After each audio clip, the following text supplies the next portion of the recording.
here's just some basic kind of proven practices. And I really appreciate your presentation, Ashley. That was wonderful. And I think the thing that made it so exciting was it was local. It's so hard for us to see local committees kind of move forward the way you all did. That's the exact opposite of what we've done. we we really struggled locally for several weeks. But so just basically, I'm gonna start here with I just said some proven practices because uh, these aren't exact for everyone and they're pretty general, but there are exact experience, and each one of these little tick marks is something that actually happened for us. And when I say us, I'm talking about North Star Online NA group, the people who attend that group from different parts of the country, all the opportunities that arose for us in other parts of the country with facilities, and how we decided to provide those services. I always say take the easiest path. You know, the second tick mark is exactly what Ashley was talking about. You know, we contact local facilities that we already have relationships with, you know, and go from there. But the first little thing we did was we watched for facilities that already attend our existing recovery meetings. And we had, you know, from time to time, we would look in and we would see a group of people sitting in a room and we'd say, son of a bitch, that's a facility. And we would stop the meeting right then. We don't even care. We'd stop the recovery meeting as soon as somebody was done sharing and ask them, you know, who they are, where they are. Can we have contact information of a staff member? And you know, and then we would go from there.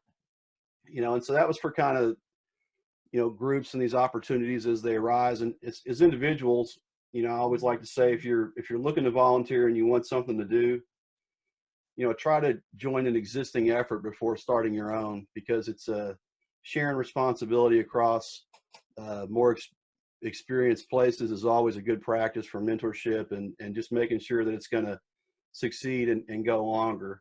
That is our experience. So I'm going to talk about real quick, you know, a facility that showed up.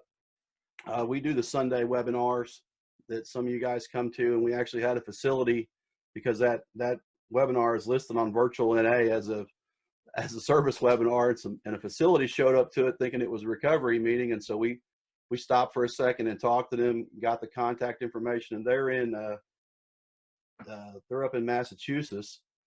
And so we made a phone call. That was on a Sunday. We called them on Monday and said, hey, you know, what's your stuff with the local NA fellowship like up there? You know, do you have any experience? And they had lots of experience. They just weren't able to get out. And so we said, well, hey, if we could do a meeting, you know, do you guys want that? And they said, sure. And so that's what we did. We made an announcement at the home group that we were going to do a meeting. And I'm the online outreach coordinator for the Kentucky survivors area. And so I kind of accepted the responsibility for what we would consider kind of the PI or the PR end of it, like talking to the facility, asking all the questions. And then we have already done online H&I even before COVID started, the pandemic here in Kentucky. So I went to the local H&I chair, and I talked to her and said, hey, you want to do this? You want to maybe collaborate with some other people from the online home group? And she said, sure. And so we got some other people who were skilled in online meetings, and they put together a panel, and they went and did the meeting. We've been doing it for over a month. We just turned it over to the local fellowship today, as a matter of fact. So I'm gonna scroll down here and get on to this next stuff, and then we'll, you know, I said find a way to be accountable to a group conscience. You know, as a person always lurking on the internet, you know, a lot of you guys know me. A lot of you never met me, you know, and we probably have collaborated on something or even working with people in another part of the world. We'll always try to find a way to be accountable somehow, because a lot of these projects they may not have local service bodies, or it's just something that doesn't exist.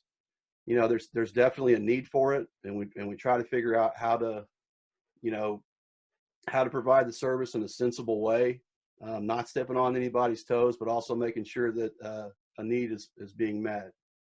You know, I say, you can see here, you know, it's possible to support a commitment from any single level or even multiple levels of our service structure. You know, when we decided to do that commitment in Massachusetts, not only did we connected to the local service body where I live and some people up on the East Coast, but we also reached out to your zone, and we're connected with a lot of women who serve on this zonal committee, and they came on the panel and did a lot of work with us.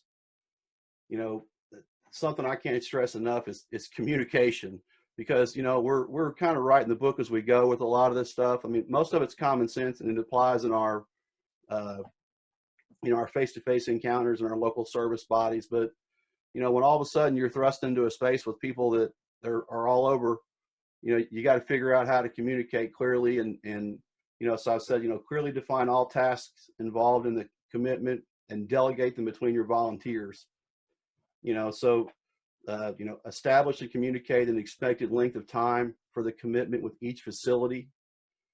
And, you know, establish a plan for transition of the commitment to the local NA fellowship when that is most beneficial for the attendees. And if this is not possible, try to establish a relationship with the local service body to help attendees upon their release. And oddly enough, the first facility we ever did an H&I meeting with, like last year, showed up at we did an H&I meeting for 6 months in this place in called Audi Hall in Newark, New York.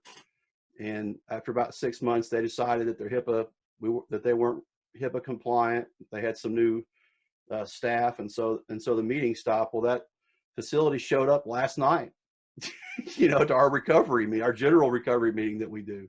And so we took a little bit of time to talk to them.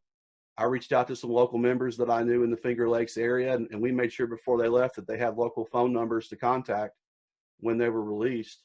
You know, this stuff kind of, you know, it feels good, and it's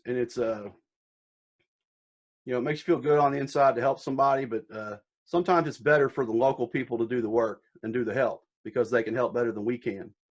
And, you know, that's why we established. I'm actually glad that the New England region PR chair is here, because he's my next phone call. He's here tonight, and because the local area where we were doing that H&I meeting decided they didn't want to pick the commitment up because it was a halfway house that didn't meet their H&I guidelines. But what I'm getting at is we're trying to connect it to the local fellowship.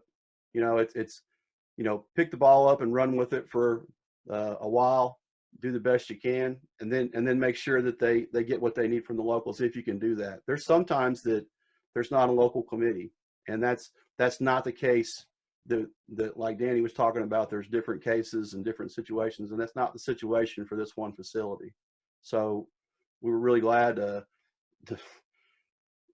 be honest. We had a lady show up to our recovery meeting that lived 10 minutes from the place, and as soon as we found out, we were like, hey, you want to do an H&I meeting? And it turned out she'd been doing H&I for a long time, and had even done an in-person meeting in that facility. So we got lucky, you know. But, you know, so now I'm gonna drop down here to this bottom part. You know, establish clear expectations of panel members during H&I meetings. You know, what I was really impressed with from Ashley's presentation was the level of organization. It makes it very clear when you show up, okay, this is how things are going to be done. This is how we trained you. You know, you sat in on your meetings beforehand. You know, these are the guidelines. Well, everybody's guidelines are a little bit different, right? So what happens when you take somebody who's been doing H&I for 3 months, or somebody who's been doing it 30 years, and they're from different parts of a country, and different kind of local, you'd be really surprised at the difference in language that we use. Even here in the USA, you know, you can see that. Say, you know, try to keep slang terminology to a minimum, you know, unless it's absolutely appropriate to the geography where the meeting is being held. We got a little running joke with our committee that in New Jersey they have some terms they use, and I'm going to butcher it. And I know there's somebody from New Jersey here. Robbie, don't be too hard on me, dude. But I think it's like what is it, Robbie? The 9 something. It's not the 9 suggestions, but it's something, 9 right? Suggestions. Yep. It's 9 suggestions. So they put them right on the back of the meeting. Yeah, so it's on their meeting schedule, right? So in Kentucky, we had never fucking heard of the 9 suggestions, right? So one of the panel members was like, well, dude, you got to put the 9 suggestions in there. And we were like, what are you talking about? You know? And so But because we had a meeting beforehand where we all sat down and talked about it, we were able to say, okay, the nine suggestions are just normal stuff that we say. We just don't call them the 9 suggestions. And, you know, that's why I say, keep the slang to a minimum unless you know it's appropriate to the geography, because that's completely normal in New Jersey. Somebody would walk out of the facility and walk into a meeting and they would be handed a meeting schedule with that on there. So that's just more kind of about what I was talking about with, let's talk about this and let's understand what it's like for each of us. And, that's why when we were preparing new panel members for the commitment, we communicate what the format was going to be. And then we discuss the similarities and the differences of what that's like where we all lived. We could foster some growth and unity, and we could learn from each other. It was really neat to bring some of the ladies from the Western zone into that kind of East Coast thing that we were doing, because they did stuff differently, but we all do the same thing. We just change it just a little bit. And so it was enough where we all got a chance to talk about it beforehand. Everybody was comfortable before we got into the space, because our first H&I meeting that we did, nobody had all been in the same space at the same time. We had been in smaller groups, but not in the same space. And so what we said was, let's all just be patient. We know generally what's going to happen, and we know how we're going to react to one another. So let's just do the best that we can. And, match panel members to their strengths, and Ashley was talking about it like a technical co-host. We had the exact same system. We had a person that was talking as the chairperson, and then we had a person that was doing the screen share and everything else that was their skill set. And we had all that set up beforehand. We established those roles of what are the topics going to be, who's going to pick what topic are, when you match people to their strengths, as their comfort level grows, you can kind of push them a little bit more to grow and try something a little bit different, take on a new role. But when somebody's just coming in, just get them comfortable with where they're at and let them shine, put them right in their wheelhouse. And, that's what we've done.